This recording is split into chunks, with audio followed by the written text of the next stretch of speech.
Howdy YouTube folks, it's your friend, or tries to be friendly neighborhood girl, Ellen. Um,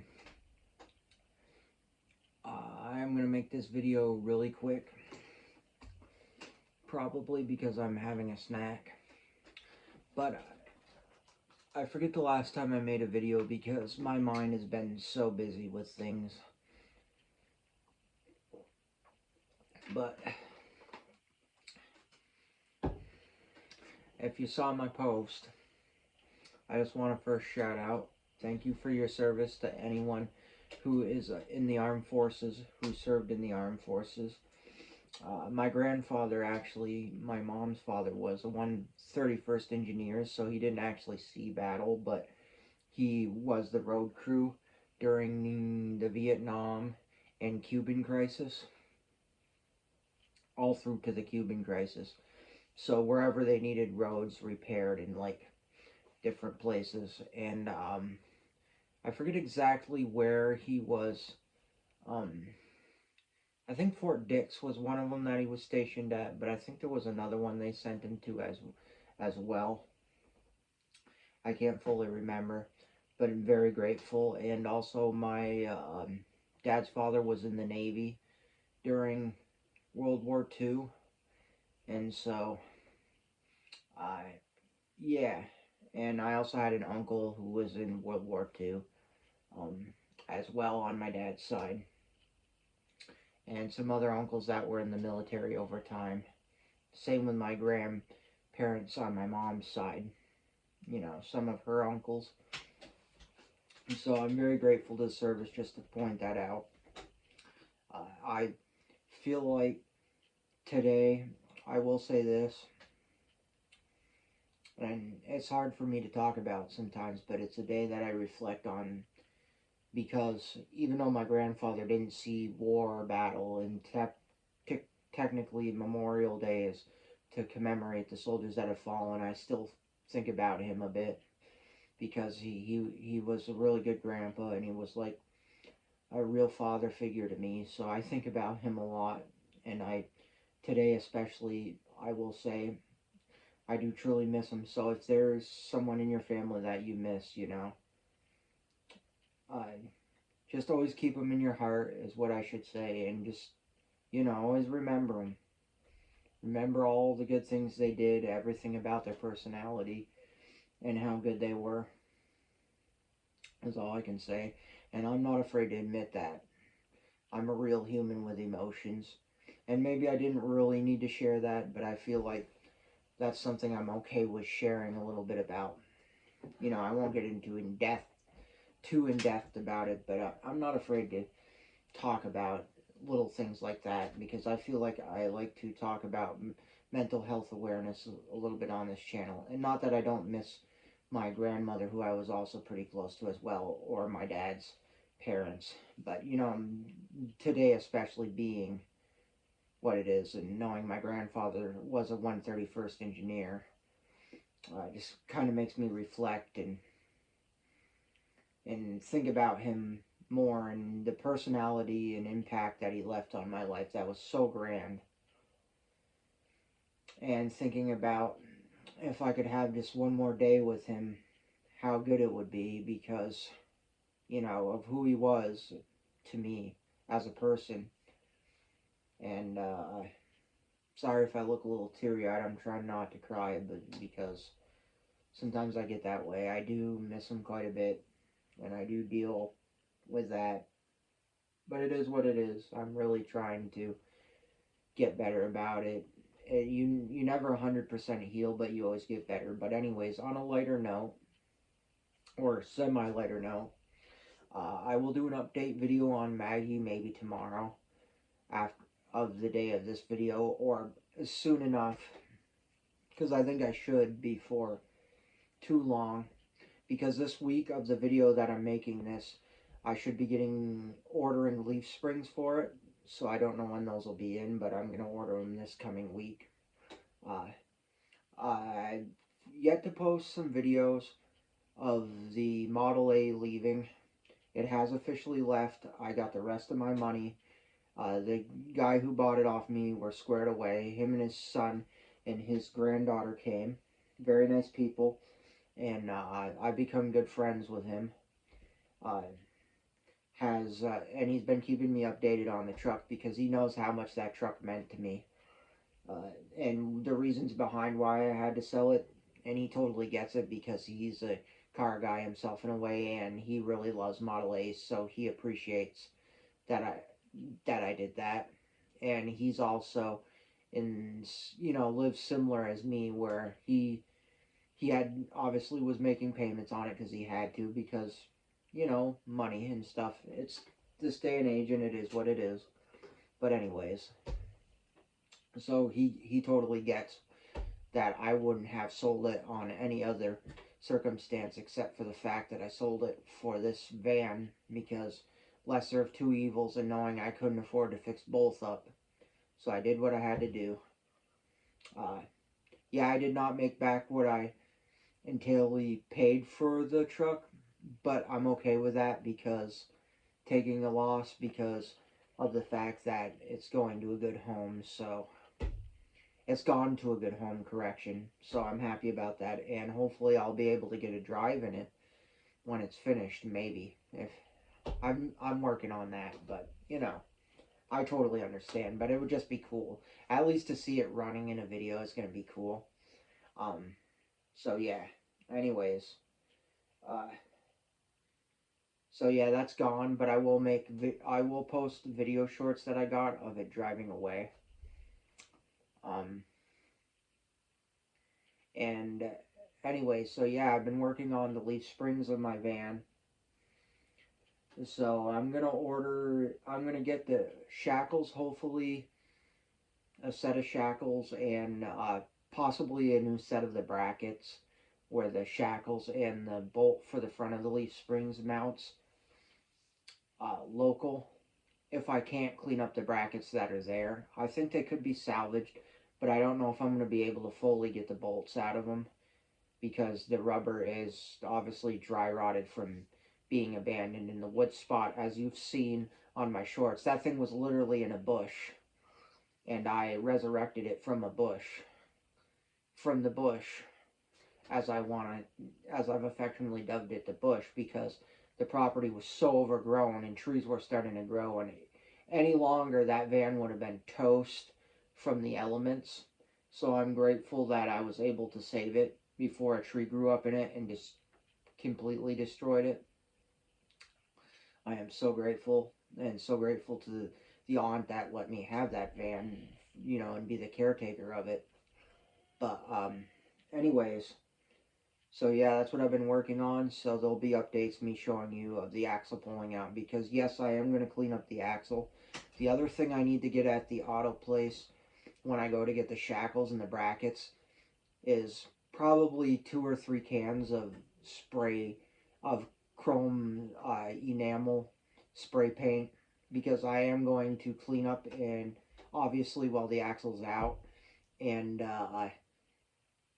make it look like brand new on all the brackets. And I think I'm just gonna do a chrome enamel, so that yes, I could probably paint it black, but I kind of do want it to stand out a little bit and be kind of cool and look like it has some chrome things on a budget.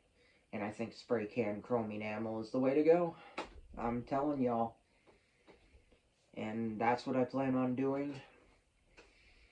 Just to give it a little bit of bling, and clean it up a little bit. I probably will, once I get new brake drums, end up painting those. Obviously, if I can salvage the backer plates, the shield guard for the brakes, the whole back thing of it, which I'm going to try to clean those up and salvage them. I will probably be painting those chrome enamel as well, just to go one way. I bought machinery, uh, something, I think it's machinery gray color. It's machinery gray is what it says on it, but it was machinery something gray, I feel like. Anyways, I bought some of that to spray the underside of the cab, or the cabin, yeah, the cab of the van. Uh, anyway, so yeah, I did do that. and I've been working from the back to the front because I'm going to pull everything up to the engine bay underneath, including the front underneath, and just really clean up everything. Get all rid of all the rust everywhere and redo. I'm probably gonna make my own body panels just to save money, and I have access to people who have stuff. Well, I say that I can get access. I have an uncle who has a sheet metal shop, and my brother, who's still alive, is working on getting a sheet metal shop, so that should be cool to be able to get hopefully access to that. And I'm trying to convince him to get an English wheel as well because he's in sheet metal for duct work is what he does. And so I'm gonna try to convince him to get an English wheel because that'll be easy for the cab corners in the rear behind the fender because I know or behind the bumper, rear bumper, because I know you can't really see that, but I obviously if I'm in it I'm going to fix it because this is my baby and I do plan on hopefully keeping this van for the rest of my life. I mean, things happen, but I really would love to keep this van going for the rest of my life and never have to buy another car. I know that sounds counterintuitive to what most people think, but it's just a very sacred van to me because it was my uncle's, and so if I can try to keep it going, keep it alive, for as long as I can, hoping that I can still over the years be able to get parts for it over time and be able to, even if I have to stockpile plethora of parts just to keep it going for the rest of my life because I really don't want to have to get rid of it ever because of that reason. So I'm going to try my best, keep it going as much as possible for as long as possible. I may someday have the engine completely rebuilt, even if I get it running and the transmission. But I've determined because the leaf springs were busted and there was a tie rod end busted on one side in the front that I'm thinking that's the reason my uncle parked it because my aunt thought he may have messed something up in the transmission when he was trying to pull a tree or something in the yard where he had it at their camp place as I was telling you.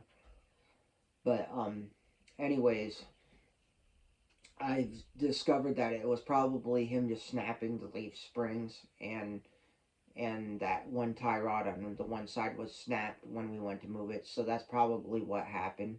And thankfully the transmission I don't know that to be certain, but I feel like I have confidence enough to say that the transmission's fine, so nothing happened there. So that's good. That is very a plus. But like I said, someday I may have both of those rebuilt if I can ever afford it in the not in the near future, but down the road, just to say I've had them gone through by a shop rebuilt. Because there's a guy who does automotive work, but he also works on people's classic, like old collector cars. And so, and he has a shop, so I would probably just take it to him because he knows a lot. I've seen this guy, he lives in the county I live in and I don't know him, but I know of him, and I've been by his shop before. But I know where his house is, so to speak, from what I've been told. It's his house. I could be wrong, but I'm pretty sure it's his house from what I've been told from people who know him, because he's got some old classic muscle cars in the yard.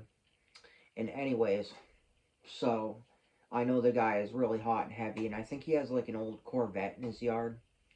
I was gonna have him doing the towing for the van, but I happen to find it a little bit cheaper, which it is what it is. But if I ever have the engine and transmission rebuilt, I'll probably bring it to this guy because I just think it would be so cool to get someday have those just gone through anyways. At least gaskets replaced and like rings and stuff just to make sure that everything is primo and any like cotter pins or anything because like I said, I plan on keeping that van for a long period of time, and I'm hoping for the rest of my life, and I'm going to try to because that is something very sacred to me, and knowing me, one form or another, it'll probably still stay in my possession.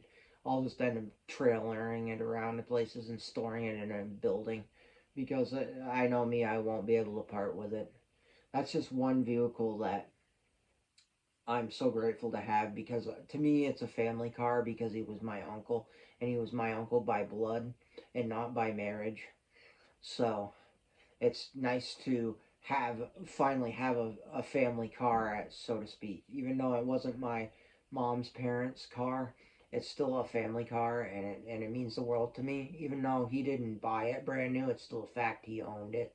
To me, it's a family car, and that makes it so much better, so much cooler knowing that.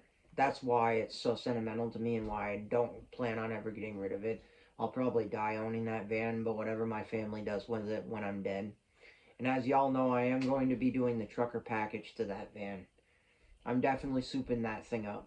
And I wouldn't mind hitting up some of those van shows, where all the people meet with the old school boogie vans, the old school, I think they call them boogie vans, where they, like, back in the 70s, where they used to trick them out.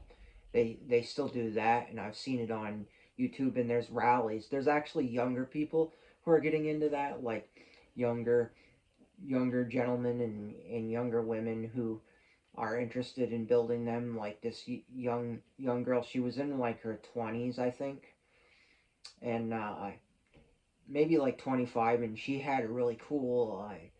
I believe it was a G20, and it was like an 80s van, but it was still like mine, but it, not like mine, but you know what I mean. It was from the 80s. And I thought it was pretty cool the way she had it tricked out. And she was at the show and she gave it that style. It was a Chevy G. Yeah, it was a Chevy G20. And then I think there was another girl on there that also had one. And then this young guy who had one. And obviously older people who had the true 70s vans. And of course, mine's only an 89, but I think once I'm done doing the few things I'm going to do to my van, I'm sure that the people at those shows will gladly welcome me into the rally club. Because it's like a little club meet. And it's in the southern United States, oftentimes, I believe, so it'll be cool to be able to travel there. Also, as I believe I've mentioned, I want to make a portable, removable insert for the trunk of my van for a bed, so that way I can put like a little sleeper bed in there so I can sleep in it if I'm ever camping somewhere. Because as y'all know, if I ever save up money, I've considered possibly going on a cross country trip, but I don't know. I've also maybe going on a family vacation with my parents and my brother and his family. I'm if you know me, I'm a creature of habit and I don't really like to leave my home life, and especially if I had a job in my van, it would be nice to be able to just not leave that so I could continue making my money, but my brother really wants me to go, so I may. It's just really hard for me because I am a bit attached to the house I live in. Not attached to enough to where if I moved I would be overly sad, but I would miss it a bit. But uh enough to where like I'm a homebody and I like my creature comforts.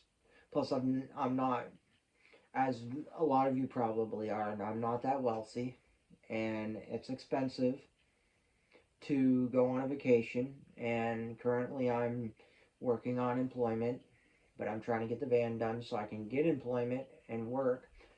And I think I mentioned this in a video, but I'll probably be working for the local ferry dock, I think, because that seems like the one that hopefully they'll hire me. And how hard can that really be collecting tickets, and being deckhand if they show me what to do? How hard can that be to figure out, is what I'm saying. So I'm hoping to get that. That'll be a definitely interesting job if I do. Uh, Definitely something I've never done before, but it'll be interesting. And you're just going back and forth, so it really couldn't be that bad, I guess. Uh, but yeah, that's my hopes. It'll probably be pretty cold in the wintertime, but it is what it is. At least it's an all season job. or all year round jobs, so I'll be able to make that at least until I can make enough money to be able to get a job in town, in the town area, in the main city of where I live, because I think that's where there's more opportunities. And I really want to get a job working at at the gardener supply in the city, because I believe maybe if I'm lucky, if any of y'all have ever worked for gardener supply, let me know if you get discounts on plants for being, or on stuff in the store for being an employee, like an incentive, because that would be cool. I could get all my berry plants from there at discount as I needed them, because that'd be between working there and working the berry farm out here. But for now, I'm probably just gonna get the local ferry dock. And yeah, I'm gonna have a busy life once I get the berry farm established and working at the ferry dock and whatever else I do. But I think it'll be worth it for me, because it'll keep me active, keep me going, and I think I'll enjoy it. Because I am a person that when I'm motivated to work and I'm not in a full on depressive state, because I have, as y'all know, I've mentioned it, I battle with depression.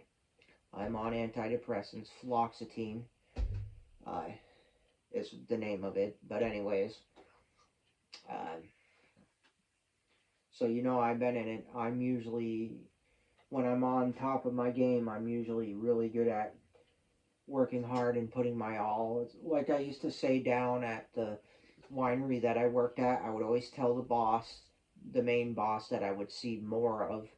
Not that I wouldn't see the other ones, like his mother and his dad, even though his dad kind of worked for an insurance, farm insurance, but anyways, and the Salmonaire, who was also like a boss.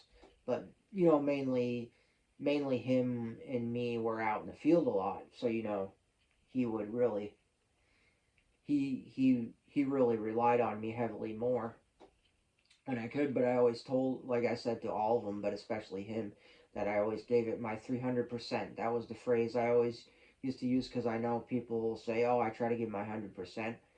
I like to go above and beyond, because I like to show the boss that I am willing to do what I do, and that's why I that's why I used to say that, to let him know that I'm willing to go above and beyond to prove that I truly appreciate having this job and that you've hired me. And I think that's how you can make a good business relationship with your boss, is by showing them how dedicated you are to your job, whether you like your job or not, and whether it's just a stepping stone job. The reason I'm not working there, obviously, I believe I mentioned it in videos, I've had some health issues. I was feeling a little burnt out, and it also was very seasonal of a job, but mainly because it was only seasonal, and I just really need more work than that, because I feel like I seasonal, you can't really do much with that. But anyways, so that's that. So yeah, I'm gonna pause you a minute.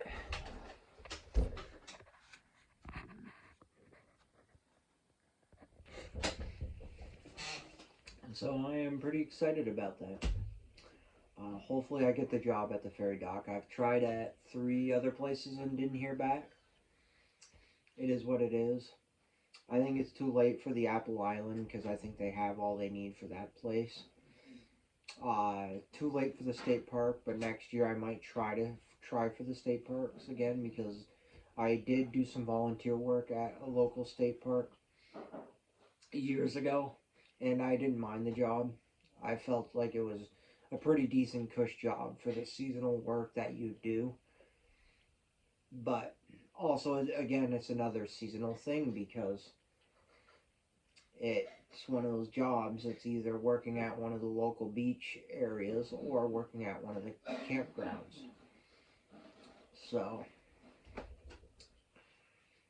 yeah, I think that's pretty much it for my update video on what's been going on. And obviously, I've been reorganizing things. I will make updates on the shop, because I haven't done an update on the shop in a while because it's been hectic and messy, and I've been really organizing it. And you may not fully think so when you see the update on it, but heck it, I'm going to do it anyways because, and I may do that if tomorrow of the day I'm making this video, the next day, if I decide to do one on Maggie from what I did of today's day of this video.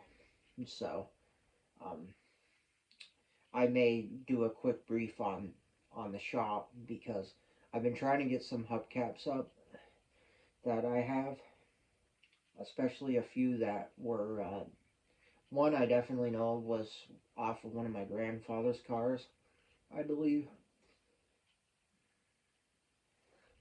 I believe it was like a Chevy he had. It was a hubcap. I could be wrong, or like one of his dad's Chevys, but that'll be on display. Sorry, that's gonna be on display because I've already got that on the wall. And then I also found some vintage advertisements of trucks, like bigger rig trucks. Like one's a military, one's an Allied trucking, and one's an international. I forget the model, but because my grandfather was a truck driver, I thought that would be a cool homage to him. Plus, I have a picture of a Chevy truck that's and they're all vintage truck advertisements. Um, before I close this out, and one of them is a Chevy truck with a chain bed from the 30s or 40s. I forget what it says on it. I think it's late 30s, early 40s.